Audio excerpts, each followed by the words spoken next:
Good evening. नए वर्ष की बहुत बहुत शुभकामना।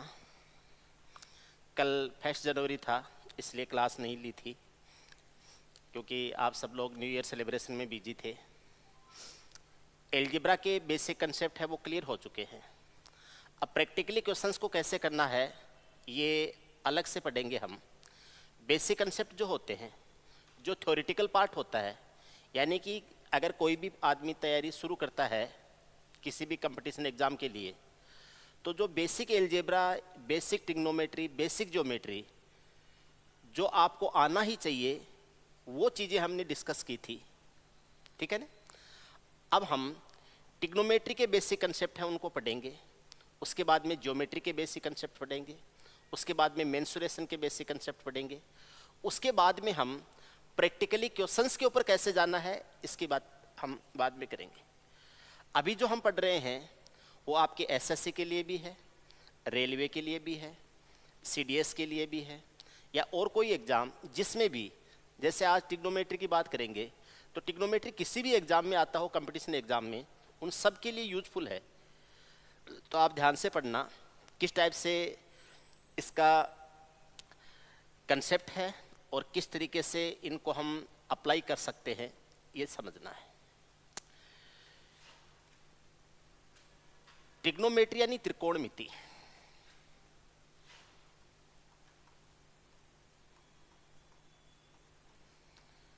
त्रिकोणमिति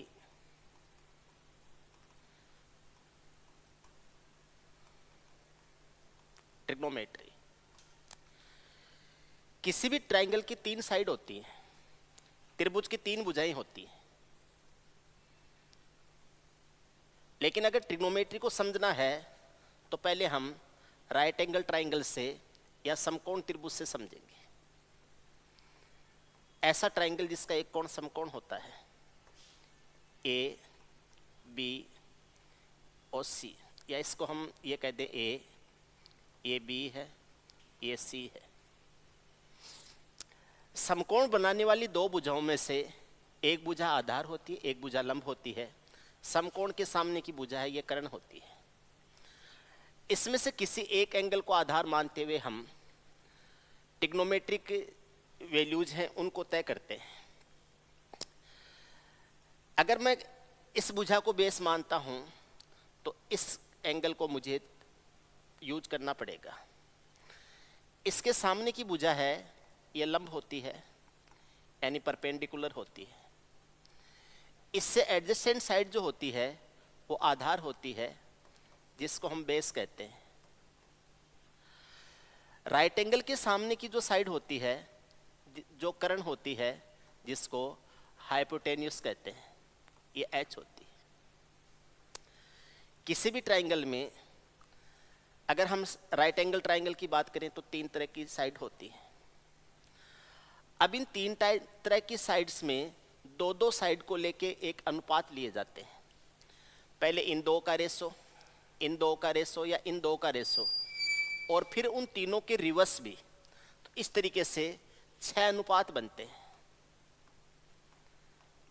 6 अनुपात बनते हैं। 3 आपके पास में साइड होती हैं और 2-2 साइड को लेते हुए आप इनके अनुपात तय करते हो, तो 6 अनुपात अपने पास बनते हैं। कैसे बनते हैं?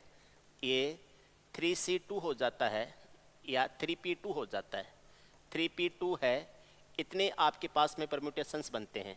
तो ये हो जाएगा 3 फैक्टोरियल अपॉन हो जाएगा 3 - 2 फैक्टोरियल हो जाएगा।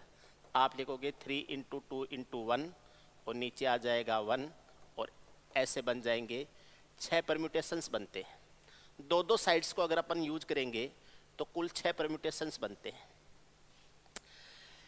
पहला जो अनुपात बनता है वो बनता है लंब और कर्ण का। दूसरा अनुपात बनता है आधार और कर्ण का। तीसरा अनुपात बनता है लंब और आधार का। 3 अनुपात तो बनते हैं ये सीधे, और 3 अनुपात है वो इनके एकदम उल्टे हो जाते हैं। जैसे ये कर्ण और लंब है तो इसका उल्टा हो जाता है कर्ण ऊपर आ जाएगा, लंब नीचे आ जाएगा, कर्ण ऊपर आ जाएगा, आधार नीचे आ जाएगा। यहाँ पर आधार ऊपर आ जाएगा और लंब है वो क्या आ जाएगा, नीचे आ जाएगा। 3 अनुपात ये हैं, 3 इनके व्युत्क्रम या रेसिप्रोकल हो जाते हैं। इस तरीके से टोटल अनुपात बनते हैं 6। इन्हीं के आधार पर पूरी ट्रिग्नोमेट्री चलती है। तो पहला काम तो यह है कि ट्रिग्नोमेट्री का बेस है वो एक राइट एंगल ट्राइंगल को मानते हुए समझेंगे हम। अब दूसरी बात ये आती है, इस राइट एंगल ट्राइंगल में तो 90 डिग्री से बड़ा कोई कोण होता ही नहीं है। थीटा का मान है वो 90 डिग्री या उससे छोटा होता है। 90 डिग्री से बड़ा एंगल होता ही नहीं है। जबकि हम ये भी यूज करते हैं कि जैसे साइन 120 डिग्री का मान यूज करते हैं, साइन 240 डिग्री का मान यूज करते हैं, या टेन 210 डिग्री का मान यूज करते हैं। तो यहाँ तो थीटा का मान 90 डिग्री से बड़ा आ गया और त्रिभुज के तीनों कोणों का योग मिला के भी 180 से ऊपर नहीं होता है। जबकि यहाँ तो टेन का मान है वो 210 आ गया, यहाँ टेन थीटा 210 का मान, तो त्रिभुज के तीनों कोण मिला के ही 180 होते हैं। तो फिर कोई एक एंगल है वो 210 का कैसे हो सकता है? ये सारी चीज़ें पढ़नी है हमें। इसके बाद में कई बार ऐसा होता है कि जैसे इस एंगल को आपने यूज किया है, तो अगर ये एंगल 90 डिग्री का आ गया है तो ये दोनों एंगल मिलके 90 डिग्री के होते हैं। तो कोई कम हो चाहे ज़्यादा हो, लेकिन इनमें से एक एंगल तो 90 डिग्री का नहीं हो सकता। तो फिर सर साइन 90 डिग्री कैसे तय होता है? और दूसरी बात है, अगर ये एंगल 90 डिग्री आ गया है तो इनमें से कोई एंगल 0 डिग्री का भी नहीं हो सकता कि सर फिर वो साइन 0 डिग्री वाला क्या कंसेप्ट होता है? ये सारी बातें पढ़ेंगे। इसके साथ साथ जैसे ही हम इनको एक बार ये समझ लेंगे कि समकोण त्रिभुज में ये ट्रिग्नोमेट्रिक रेशो जो हैं लंब आधार कर्ण वाले, अगर इनको अप्लाई करते हैं तो उसके बाद में जो इनके रूल्स होते हैं, जो इनके डायरेक्ट रूल्स होते हैं, उनको कहा जाता है आइडेंटिटी। उनको आइडेंटिटी कहा जाता है या सर्वसमीकाएं कहा जाता है। आइडेंटिटीज है उनको कैसे यूज करते हैं? और यहां पर ट्रिग्नोमेट्री में सबसे इंपॉर्टेंट चीज है use of algebra. Use of algebra in trigonometry. Algebra का यूज कैसे करते हैं, ये सारी चीजें आ जाएंगी। और आखिर में हम पढ़ेंगे मैक्सिमम और मिनिमम वैल्यू कैसे ज्ञात करते हैं। और इसके साथ साथ ही ट्रिग्नोमेट्री से अलग भी मान सकते हो, ट्रिग्नोमेट्री का पार्ट ही मान सकते हो, height and distance. Height and distance, ऊंचाई और दूरी, जो कि एक ट्रिग्नोमेट्री का ही पार्ट है जिसमें लैंग्वेज में क्वेश्चंस बनते हैं। ठीक है, पहले आज हम कुछ बेसिक कंसेप्ट पढ़ेंगे, धीरे धीरे इसको फिर हम आगे बढ़ाएंगे। ठीक है, देखिए एकदम एलिमेंट्री चीज़ें हैं, आराम से समझ में आएंगी और मैं धीरे धीरे पढ़ाऊंगा आपको। ठीक है, आराम से सबके समझ में आ जाएंगी। ये एक राइट एंगल ट्राइंगल लेते हैं समझने के लिए, राइट एंगल ट्राइंगल पर, उसके बाद में हर ट्राइंगल के ऊपर आप अप्लाई कर सकते हो। ये कोण है 90 डिग्री, ये ए है, ये बी है और ये सी है। समकोण के सामने की भुजा कर्ण होती है जिसको मैं हाइपोटेन्यूस या एच कह देता हूं। इस एंगल को अगर मैं थीटा या अल्फा कुछ भी कहें, इसको एक एंगल के रूप में यूज करते हैं, तो इसके सामने की भुजा परपेंडिकुलर होती है जिसको हम लंब कहते हैं, ये कर्ण है। और थीटा से एडजेसेंट साइड जो होती है उससे संलग्न भुजा जो समकोण बनाती है उसको हम बेस या आधार कहते हैं। ये भुजा हो जाएगी आधार। 6 अनुपात होते हैं जिनमें से 3 अनुपात पहले होते हैं, 3 अनुपात उनके व्युत्क्रम होते हैं। पहला अनुपात होता है जिसको हम साइन थीटा कहते हैं। पहला ट्रिग्नोमेट्री का अनुपात होता है जिसको हम साइन थीटा कहते हैं, वो होता है लंब बट्टे कर्ण होता है, यानी परपेंडिकुलर अपॉन हाइपोटेन्यूस होता है। दूसरा अनुपात होता है कोस थीटा, जो कि बेस अपॉन हाइपोटेनियस होता है, तो ये बी अपॉन एच हो जाएगा। तीसरा अनुपात होता है परपेंडिकुलर अपॉन बेस होता है, जिसको हम टेन थीटा कहते हैं, तो ये परपेंडिकुलर अपॉन क्या हो जाएगा, बेस हो जाएगा। तीन अनुपात तो हो गए सीधे। तीन अनुपात इनके उल्टे होते हैं। टेन का व्युत्क्रम होता है कोट, तो आप कहेंगे कोट थीटा, तो कोट थीटा बराबर बेस अपॉन परपेंडिकुलर हो जाएगा। कोस का व्युत्क्रम होता है सेक थीटा, तो सेक थीटा बराबर हो जाएगा हाइपोटेनियस अपॉन क्या हो जाएगा, बेस हो जाएगा, कर्ण बट्टे आधार हो जाएगा। और ये जो साइन थीटा है इसका व्युत्क्रम हो जाता है कोसेक थीटा होता है, जिसको आप कह सकते हैं हाइपोटेनियस अपॉन परपेंडिकुलर हो जाएगा।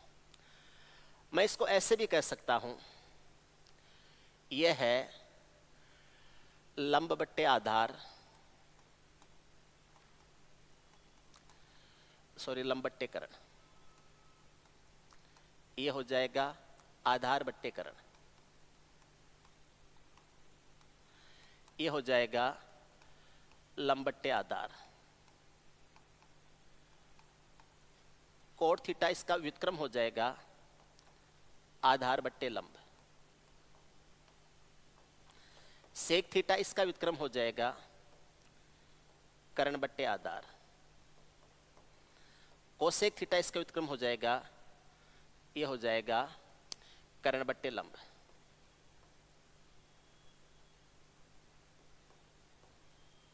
लंब हो जाएगा। इसको याद रखने के लिए एक तरीका यूज करते हैं, बचपन में आपने भी पढ़ा होगा।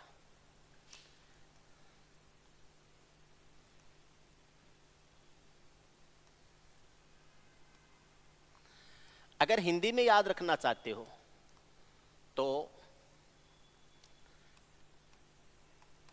जिसको लाल कक्का कहा जाता है, इंग्लिश के लिए याद रखते हैं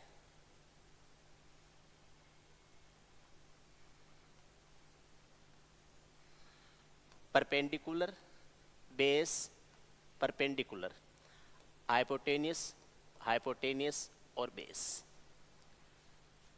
पीबीपी, एचएचबी। यहां से हम कहें ये साइन थीटा है, ये कोस थीटा है, ये टेन थीटा है।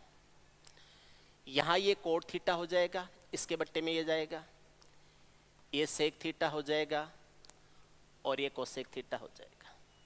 साइन थीटा पूछे लंब बट्टे कर्ण, कोस थीटा पूछे आधार बट्टे कर्ण, टेन थीटा पूछे लंब बट्टे आधार, कोट थीटा पूछे आधार बट्टे लंब, सेक थीटा पूछे कर्ण बट्टे आधार, कोसेक थीटा पूछे कर्ण बट्टे लंब।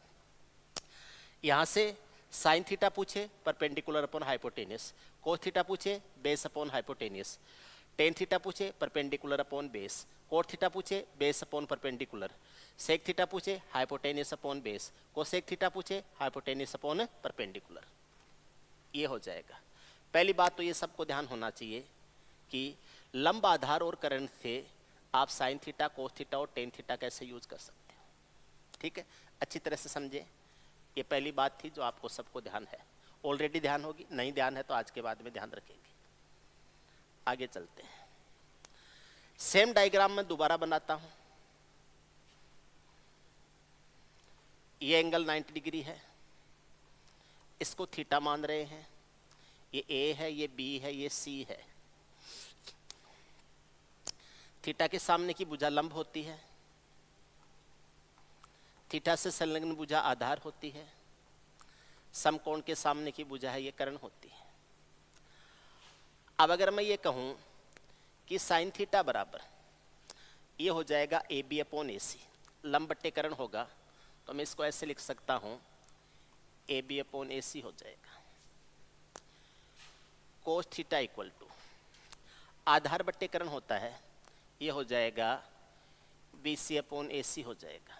ये बी सी अपॉन क्या हो जाएगा, A C. Tan theta equal to tan theta का मान, टेन थीटा है ये लंब बट्टे आधार हो जाएगा, A B upon B C हो जाएगा। Cot theta equal to B C upon A B हो जाएगा। सेक थीटा इक्वल टू कर्ण बट्टे आधार होता है AC अपॉन BC हो जाए, इसका उल्टा कर दीजिए, AC अपॉन क्या हो जाएगा, BC हो जाएगा। और अगली बात है कि कोसेक थीटा इक्वल टू हो जाएगा कर्ण बट्टे लंब, AC अपॉन AB हो जाएगा, AC अपॉन हो जाएगा AB। ये 6 त्रिकोणमितीय अनुपात हैं, 6 टिग्नोमेट्रिक रेशो बोलते हैं इनको, ये 6 त्रिकोणमितीय अनुपात है। यहाँ पर खास बात देखिए, साइन थीटा होता है ये लंब बट्टे कर्ण होता है, कोसेक थीटा है ये कर्ण बट्टे लंब हो जाएगा, कोस थीटा है ये BC अपॉन AC आ रहा है, sec theta AC upon BC हो जाएगा, टेन थीटा का मान AB अपॉन BC है, कोट थीटा वो BC अपॉन AB हो जाएगा। तो यहाँ से पहली बात ये समझिए कि साइन थीटा है और ये जो कोसेक थीटा है ये आपस में रेसिप्रोकल होते हैं, तो साइन थीटा बराबर 1 अपॉन कोसेक थीटा हो जाएगा। ऐसे ही कोस थीटा और सेक थीटा रेसिप्रोकल होते हैं, तो कोस थीटा बराबर 1 अपॉन सेक थीटा आ जाएगा। ऐसे ही टेन थीटा और कोट थीटा रेसिप्रोकल होते हैं, तो आप ये कह सकते हो टेन थीटा है ये आ जाएगा 1 अपॉन कोट थीटा आ जाएगा। पहली बात ये ध्यान रखनी है, इसके ऊपर आपके सवाल बनेंगे कि रेसिप्रोकल कौन कौन से होते हैं। साइन थीटा और कोसेक थीटा है ये रेसिप्रोकल होते हैं, कोस थीटा और सेक थीटा है ये रेसिप्रोकल होते हैं, टेन थीटा और कोट थीटा है ये आपस में एक दूसरे के रेसिप्रोकल होते हैं, व्युत्क्रम होते हैं। एक चीज और ध्यान रखना, टिग्नोमेट्री में क्या क्या इंपॉर्टेंट है, तो जितनी भी कोई आइडेंटिटी है सर्वसमी का है या कोई भी ऐसा रूल है जिसका रिजल्ट न्यूमेरिकल फॉर्म में बनता हो, जैसे 1 बनता है, 2 बनता है, अगर किसी भी ट्रिग्नोमेट्रिक रेशो है उसका मान 1 बनता है या कोई कैलकुलेशन का रिजल्ट 1 बन रहा है या 1 के अलावा भी कोई न्यूमेरिकल वैल्यू बन रही है, तो वो आपके एग्जाम के लिए इंपॉर्टेंट हो जाता है। अब मैं ये कह दूंगा कि sine theta into cosec theta है, इनका गुणा करते हैं तो क्या आता है, 1 आता है। पहली बात ये ध्यान रखनी है। दूसरी बात है कि कोस थीटा और सेक थीटा आपस में रेसिप्रोकल होते हैं, तो इन दोनों को गुणा करते हैं तो भी 1 आता है। तीसरी बात है कि टेन थीटा और कोट थीटा को आपस में गुणा करते हैं तो इनका मान भी क्या आता है, 1 आता है। एक बात तो ये ध्यान रखनी है, आपस में अगर गुणा करने से 1 आ रहा है, साइन और कोसेक थीटा को गुणा करने से 1 आ रहा है, कोस थीटा और सेक थीटा को गुणा करने से 1 आ रहा है, टेन थीटा और कोट थीटा को गुणा करने से 1 आ रहा है। 3 बातें तो ये ध्यान रखनी है जिनमें इनको अगर आपस में एक दूसरे के साथ में मल्टीप्लाई करें, गुणा करें, तो रिजल्ट क्या आता है, 1 आता है। क्लियर बात है। दूसरी बात देखिए आप, मैं थोड़ा सा आगे समझाता हूं। एक चीज समझ में आ गई, अगर इनका रिजल्ट 1 आता है कि साइन थीटा बराबर 1 अपॉन कोसेक थीटा होता है, कोस थीटा बराबर 1 अपॉन सेक थीटा होता है, और tan theta equal to 1 upon cot theta होता है। तो एक चीज आपके समझ में आ जानी चाहिए, अगर मैं साइन थीटा को x मानता हूं तो जो कोसेक थीटा है ये 1 अपॉन एक्स हो जाएगा। अगर मैं कोस थीटा को x मानता हूं तो जो सेक थीटा है ये 1 अपॉन एक्स हो जाएगा। और अगर मैं टेन थीटा को x मानता हूं तो कोट थीटा है ये 1 अपॉन एक्स हो जाएगा। ये बातें ध्यान रखनी है। एलजेब्रा में आपने जो भी कैलकुलेशन x और 1 अपॉन एक्स वाली कैलकुलेशन पढ़ी थी, जैसे x प्लस 1 अपॉन एक्स दे रखा हो, x square plus 1 upon x square दे रखा हो, x cube plus 1 upon x cube बन रहा हो, जितनी भी कैलकुलेशंस x और 1 अपॉन एक्स वाली आपने पढ़ी थी, वो सारी की सारी कैलकुलेशन यहाँ पर भी लागू हो जाएंगी। अगर साइन थीटा और कोसेक थीटा किसी भी एल्जेब्रिक कैलकुलेशन के तौर पे आप यूज करते हो, तो ये वैसे ही कैलकुलेट होंगे जैसे x और 1 अपॉन एक्स की कैलकुलेशन होती है। जैसे कोस थीटा और सेक थीटा में भी x और 1 अपॉन एक्स का ही रूल रहेगा, टेन थीटा और कोट थीटा है वो भी एक दूसरे के रेसिप्रोकल या व्युत्क्रम होते हैं, तो एक को x मानते हैं तो दूसरा क्या हो जाएगा 1 क्या हो जाएगा x हो जाए, एक को x मानेंगे तो दूसरा हो जाएगा 1/x। तो ये बात आपको ध्यान रखनी है, ये आपके आगे इसके ऊपर क्वेश्चंस बनेंगे, तो इस कंसेप्ट को आपको ध्यान रखना है, ठीक है। तीसरी बात समझाता हूं आपको, मैं ये डायग्राम दोबारा ले रहा हूं, डायग्राम दोबारा ले रहा हूं। ये एंगल 90 डिग्री है, ये A है, ये B है और ये C है। इसको मैं थीटा के तौर पर अगर यूज करूं तो इसके सामने का जो एंगल है ये तो हो जाएगा लंब, ये हो जाएगा आधार और ये हो जाएगा कर्ण। लंब यानी परपेंडिकुलर, आधार यानी बेस, कर्ण यानी हाइपोटेनियस। उन्हीं बातों को मैं दोबारा लिख रहा हूं, लेकिन अब की बार कुछ और सीखेंगे। मैंने लिखा साइन थीटा बराबर, तो साइन थीटा बराबर हो जाएगा AB/AC। आप कहोगे सर ये बात तो अभी पहले भी लिखी थी, अभी दोबारा लिख रहे हैं, ठीक है ना। दोबारा इस चीज को समझें, साइन थीटा बराबर AB/AC हो जाएगा, कोस थीटा बराबर BC/AC हो जाएगा, टेन थीटा बराबर AB/BC हो जाएगा, ऐसे ही कोट थीटा बराबर BC/AB हो जाएगा। तरीका भी मैंने बता दिया था। सेक थीटा इक्वल टू AC/BC हो जाएगा और कोसेक थीटा इक्वल टू ये हो जाएगा AC हो जाएगा AB। कोसेक थीटा बराबर AC क्या हो जाएगा AB। अब मैं दूसरी बात बता रहा हूं आपको, मैं इस एंगल को यूज नहीं करूंगा, मैं अगर इस एंगल को यूज करूंगा थीटा के रूप में या एंगल के रूप में, यहां से अगर मैं त्रिकोणमितीय अनुपात लेता हूं, तो यहां से अगर मैं अनुपात लेता हूं तो अब ये चेंज हो जाएंगे लंब और आधार। समकोण के सामने की भुजा कर्ण है, हाइपोटेनियस है, ये तो सेम रहेगी, लेकिन अब की बार मैं थीटा को यूज नहीं कर रहा हूं, मैं एल्फा को यूज कर रहा हूं। तो एल्फा के सामने की भुजा है ये तो लंब हो जाएगी, यानी परपेंडिकुलर हो जाएगी। एल्फा से संलग्न भुजा जो समकोण बना रही है वो आधार हो जाएगी, यानी उसको हम बेस कहेंगे, और ये भुजा क्या हो जाएगी कर्ण। अब मैं जो वैल्यू लिख रहा हूं वो इस तरह से है, साइन एल्फा ये लंब बट्टे कर्ण होगा तो BC/AC हो जाएगा, साइन एल्फा BC/AC हो जाएगा। उसके बाद में कोस एल्फा आधार बट्टे कर्ण होगा, AB/AC हो जाएगा, कोस एल्फा ये बराबर हो जाएगा AB/AC हो जाएगा। उसके बाद में टेन एल्फा यूज करते हैं, ये हो जाएगा टेन एल्फा। अगर टेन एल्फा यूज करते हो तो ये लंब बट्टे आधार हो जाएगा, तो BC/AB हो जाएगा, ये हो जाएगा BC/ क्या हो जाएगा AB हो जाएगा। तीन तो हमने लिख दिए सीधे, तीन होते हैं इनके व्युत्क्रम।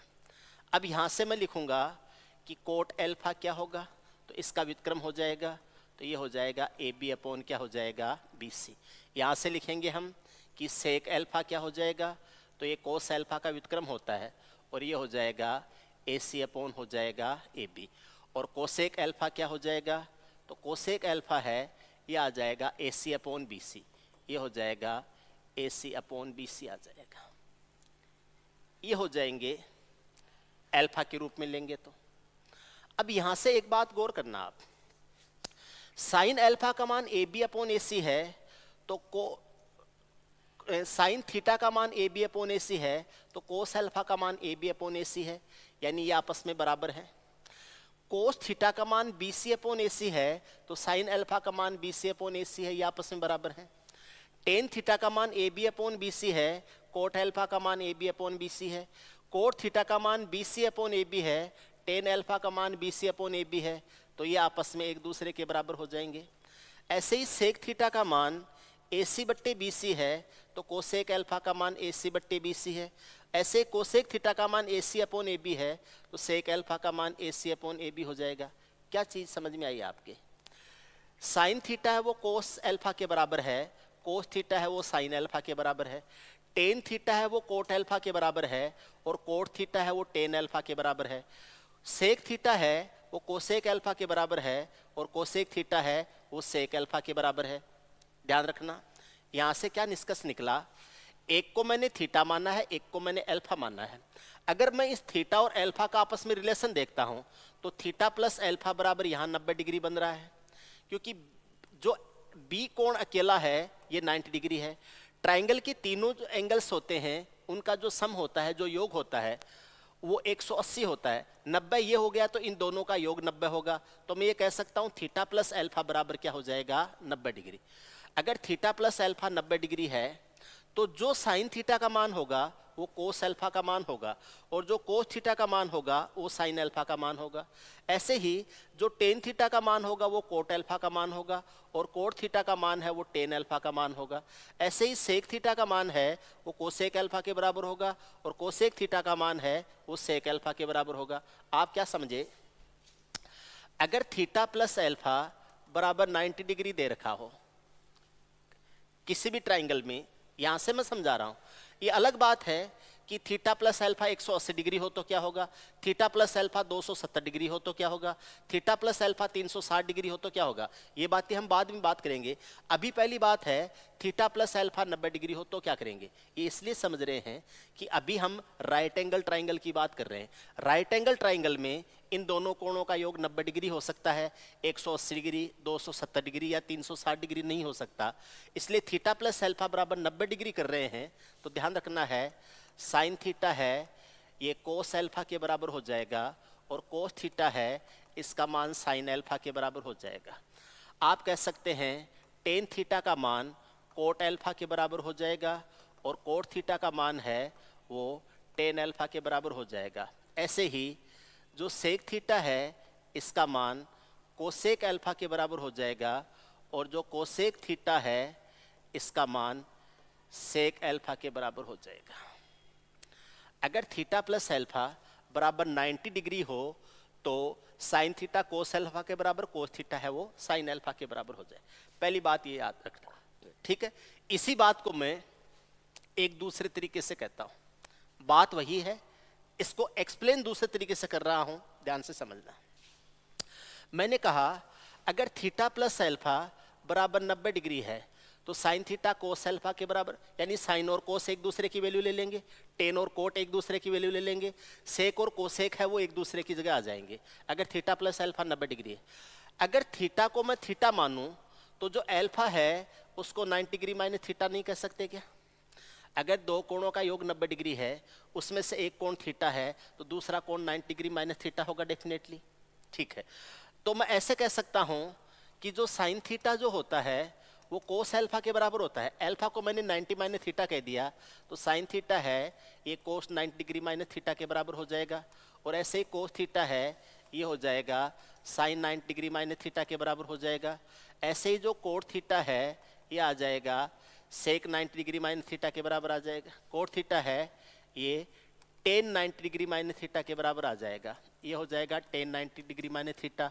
और जो टेन थीटा है ये आ जाएगा कोट 90 डिग्री माइनस थीटा आ जाएगा। ऐसे ही आपका जो सेक थीटा है ये आ जाएगा कोसेक 90 डिग्री माइनस थीटा हो जाएगा और जो कोसेक थीटा है ये आ जाएगा सेक 90 डिग्री माइनस थीटा। ये इनके मान हो जाएंगे। आपने 6 अनुपात समझे हैं, उन 6 अनुपातों में आपस में क्या क्या रिलेशन है वो ध्यान दीजिए।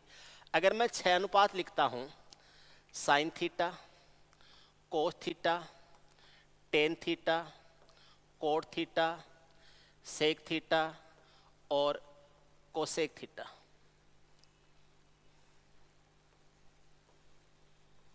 Cosec theta. देखो थीटा प्लस अल्फा के आधार पर अगर दो कोणों का योग 90 डिग्री आ रहा है तो इनको कहा जाता है पूरक या इनको कहा जाता है कॉम्प्लीमेंट्री। अगर थीटा प्लस अल्फा 180 डिग्री होता है, इनको कहा जाता है संपूरक यानी सप्लीमेंट्री, सप्लीमेंट्री कहा जाता है।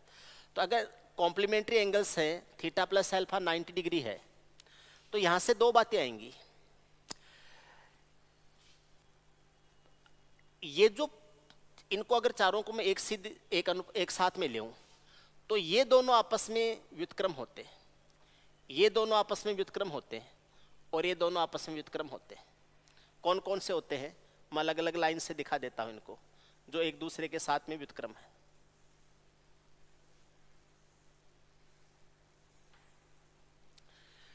ये एक दूसरे के साथ में व्युत्क्रम है। अगर इसको मानो x मानोगे तो ये 1/x है, और इसको x मानोगे तो वो 1/x है। या इस और इसका गुणनफल आपस में एक होता है, ऐसे ही देखो,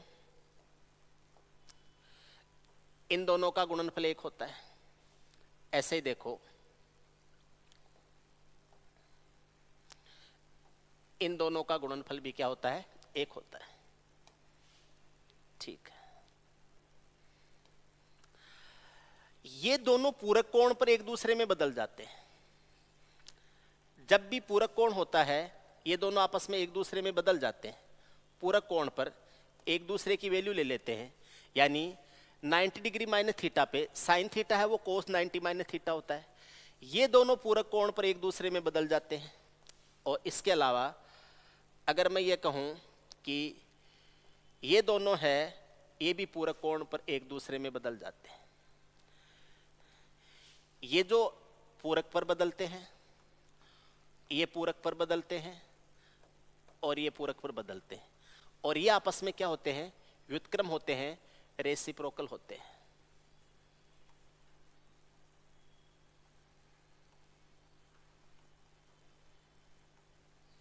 यानी व्युत्क्रम, व्युत्क्रम यानी अगर इसको x बट्टे वाई बोलूं तो ये y बट्टे x हो जाएगा। इनके अंश और हर क्या हो जाएंगे, चेंज। ये पहला अनुपात होता है, ये दूसरा होता है, तीसरा होता है, चौथा होता है, पांचवा होता है, छठा होता है। पहला और आखिरी व्युत्क्रम होते हैं, सेकंड और सेकंड लास्ट व्युत्क्रम होते हैं, थर्ड और थर्ड लास्ट व्युत्क्रम होते हैं। पूरक कोण पर एक दूसरे की वैल्यू में चेंज हो जाने का मतलब है, ये अगर 20 डिग्री पे है तो वही वैल्यू इसकी 70 डिग्री पे होगी, इसकी वैल्यू जो 10 डिग्री पे है वही वैल्यू इसकी क्या होगी, 80 डिग्री पे होगी। तो अगर ये पूरक कोण पर एक दूसरे में चेंज हो जाते हैं, तो ये पहले और दूसरे दोनों पूरक कोण पर चेंज होंगे, दूसरा तीसरा और चौथा आपस में चेंज होंगे, और यहाँ पर पांचवा और छठा है, ये पूरक कोण पर आपस में एक दूसरे में चेंज हो जाते हैं। तो ये बात आपको समझनी है। व्युत्क्रम कौन से होते हैं, पूरक कोण पर कौन से चेंज हो जाते हैं, ये दो बातें समझ ली। अब हम इसके थोड़ा सा आगे चलते हैं, थोड़ा सा आगे चलते हैं, समझने की कोशिश करते हैं कुछ और नई चीजें, कुछ और नई चीजें समझने की कोशिश करते हैं। सबसे पहले तो ये देखो, इनका जो रिलेशन होता है वो कैसा होता है, तीनों साइड्स का। ये कोण 90 डिग्री है, ये ए है, ये बी है, ये सी है। अगर मैं इसको थीटा मानता हूं तो ये परपेंडिकुलर है, ये बेस है, और ये हाइपोटेन्यूस है। ये hypotenuse, perpendicular square plus base square बराबर हाइपोटेन्यूस स्क्वायर हो जाएगा। तो h बराबर आ जाएगा P square plus B square का रूट हो जाएगा, यानी करण स्क्वायर बराबर लंब स्क्वायर प्लस आधार स्क्वायर का रूट हो जाएगा। ऐसे ही p बराबर H square minus B square का रूट हो जाएगा, hypotenuse square minus base square का रूट हो जाएगा। और ऐसे ही b बराबर H square minus P square है, उसका रूट हो जाएगा। कर्ण बराबर लंब स्क्वायर प्लस आधार स्क्वायर का रूट कर दीजिए। लंब बराबर कर्ण स्क्वायर माइनस आधार स्क्वायर करके रूट कर दीजिए। और आधार बराबर कर्ण स्क्वायर माइनस लंब स्क्वायर करके इसका रूट कर दीजिए। ये किसी भी ट्रिग्नोमेट्री में या किसी भी ट्राइंगल में राइट एंगल ट्राइंगल के तीनों साइड का जो रिलेशन होता है इसको बोलते हैं पाइथागोरस थ्योरम।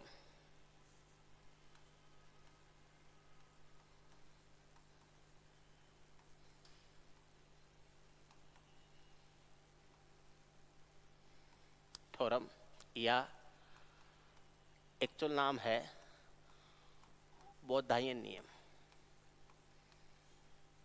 पाइथागोरस थ्योरम या बोधायन नियम। ठीक है, एक इस चीज को समझना है कि बोधायन नियम क्या होता है, पाइथागोरस थ्योरम क्या होता है। ठीक है, आगे चलते हैं। दो चीजें हमने पढ़ी हैं कि टेन थीटा और कोट थीटा का जो गुणनफल होता है ये एक होता है। साइन और कोसेक व्युत्क्रम होते हैं, सेक और कोस व्युत्क्रम होते हैं। ऐसे टेन और कोट है वो भी आपस में कैसे हो जाएंगे, व्युत्क्रम या रेसिप्रोकल हो जाएंगे। दूसरी बात, टेन थीटा है ये कोट 90 डिग्री माइनस थीटा के बराबर होता है, यानी पूरक कोण पर टेन और कोट आपस में एक दूसरे में बदल जाते हैं। अगर मैं इन दोनों बातों को एक साथ मिला दूं तो ये टेन थीटा हो जाएगा, और मैं कोट थीटा को टेन 90 माइनस थीटा लिख सकता हूं। तो इसको टेन 90 डिग्री माइनस थीटा से गुणा करेंगे तो ये बराबर 1 आएगा। ध्यान रखना है, टेन थीटा को टेन 90 माइनस थीटा से गुणा करते हैं तो ये हमेशा 1 आता है। टेन थीटा को टेन 90 माइनस थीटा से गुणा करेंगे तो इसका मान क्या आ जाएगा, 1 आ जाएगा। ऐसे ही दूसरा नियम क्या कह रहा है, दूसरी बात क्या है, कोट थीटा का टेन थीटा से गुणा करते हैं तो मैंने कोट थीटा लिख दिया, ये कोट थीटा हो जाएगा। ये जो टेन थीटा है इसकी जगह कोट 90 माइनस थीटा कर सकते हैं तो ये हो जाएगा कोट 90 माइनस थीटा हो जाएगा, इनटू हो जाएगा कोट 90 डिग्री माइनस थीटा है, इनका गुणा करने से भी क्या आएगा, 1 आ जाएगा। याद रखना, टेन थीटा का टेन 90 माइनस थीटा से गुणा 1 आता है, कोट थीटा का कोट 90 माइनस थीटा से गुणा भी क्या आता है, 1 आता है। तो टेन अपने पूरक से गुणा होके 1 बनाएगा टेन पे ही, और कोट अपने पूरक से कोट में ही गुणा होके क्या बनाएगा, 1 बनाएगा। देखिए कुछ एग्जाम्पल से समझते हैं। मैंने ये कहा टेन 20 डिग्री गुणा टेन 70 डिग्री, इसका मान क्या हो जाएगा। तो मैं ऐसे लिख सकता हूं कि ये टेन 20 डिग्री है और टेन 70 डिग्री है, इसको मैं कोट 20 डिग्री लिख सकता हूं।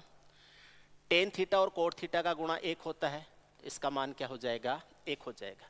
या मैं ऐसे भी डायरेक्ट इसको कोट 20 में चेंज करे बिना भी कर सकता था।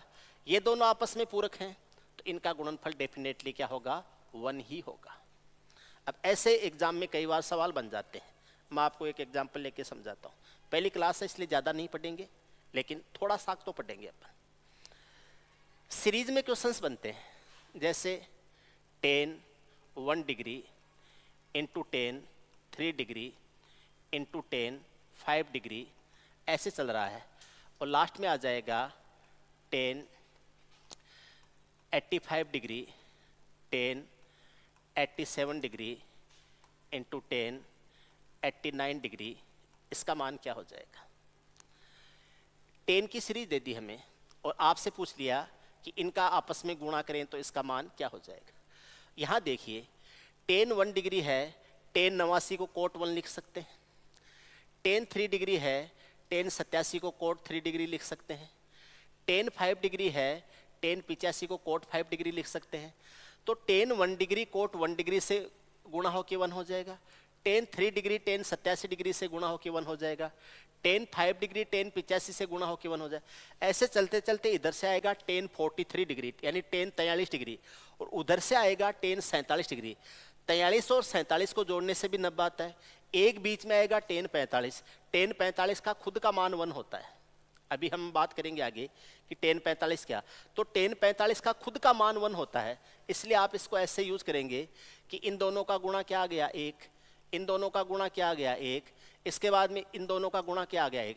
इधर से आ गया आएगा टेन 7, उधर से आएगा टेन 83, इधर से आएगा टेन 9, उधर से आएगा टेन 81, ऐसे चलता जाएगा।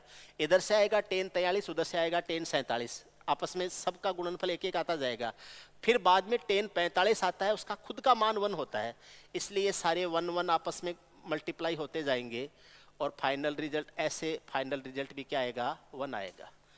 तो इस तरीके से जो पहला एग्जाम्पल है, जैसे इसको हम लें कि सीरीज में क्वेश्चंस आते हैं, 10 आपस में पूरक होते जा रहे हैं, गुणा हो रहे हैं, तो इसका रिजल्ट क्या आ जाएगा, 1 आ जाएगा। ऐसे ही देखो और लेते हैं, आपसे बोल दिया cot 2 degree into cot 4 degree into cot 6 degree into cot 6 degree, ऐसे चलता जाएगा, इंटू हो जाएगा cot 84 डिग्री इंटू हो जाएगा cot 86 डिग्री इंटू हो जाएगा cot 88 डिग्री। ठीक है, 88 और 2 90 होता है, इनका गुणा 1 आ जाएगा। 4 और 86 का गुणा 1 हो जाएगा, ये 1 आ जाएगा। cot 6 डिग्री और cot 84 डिग्री पूरक है, इनका गुणा 1 आ जाएगा। ऐसे बीच में चलता जाएगा, इधर से एक जगह आएगा cot 44, इधर से उतरते आएगा cot 46, तो cot 44 और cot 46 का गुणा भी 1 हो जाएगा। तो ये भी सारे आपस में गुणा होके क्या बना देंगे, 1 बना देंगे, आपस में क्या बना देंगे, 1। कई बार ऐसा होता है कि ये सारे आपको दिए हुए हैं, लेकिन बीच में कोई ऐसी वैल्यू होती है जो 1 नहीं बनाए और न उसकी किसी पूरक के साथ में पेयरिंग हो रही है, उसकी किसी पूरक के साथ में उसका पेयर भी नहीं बन रहा है। देखो कैसे, जैसे tan 27 डिग्री गुणा tan 28 डिग्री गुणा tan 29 डिग्री गुणा हो जाएगा tan 30 degree tan 30 degree into हो जाएगा tan 61 डिग्री tan 62 डिग्री गुणा हो जाएगा tan 63 डिग्री। आपसे पूछ ले इसका मान क्या हो जाएगा। ठीक है, 27 और 63 को जोड़ते हैं तो इनका योग 90 होता है, तो इनसे 1 आ जाएगा। 28 और 62 का योग 90 होता है, तो इनका गुणा 1 आ जाएगा। 29 और 61 का योग 90 होता है, इसलिए इनसे 1 आ जाएगा। tan 30 का किसी के साथ में पेयर नहीं बन रहा है, तो यहाँ tan 30 की खुद की वैल्यू आएगी, और tan 30 का मान कल हम पढ़ेंगे 1/√3 होता है, तो ये आपस में सब आपस में गुणा होके ये आ जाएगा 1 क्या आ जाएगा, √3 आ जाएगा। इसलिए इसका मान है ये 1 नहीं रहेगा, क्योंकि tan 30 की कोई पेयरिंग नहीं हुई है, इसलिए ये आ जाएगा 1/√3 आ जाएगा। इस तरीके से आप इनकी वैल्यूज ज्ञात कर सकते हो। ठीक है, कैलकुलेशन पूछी जा सकती है।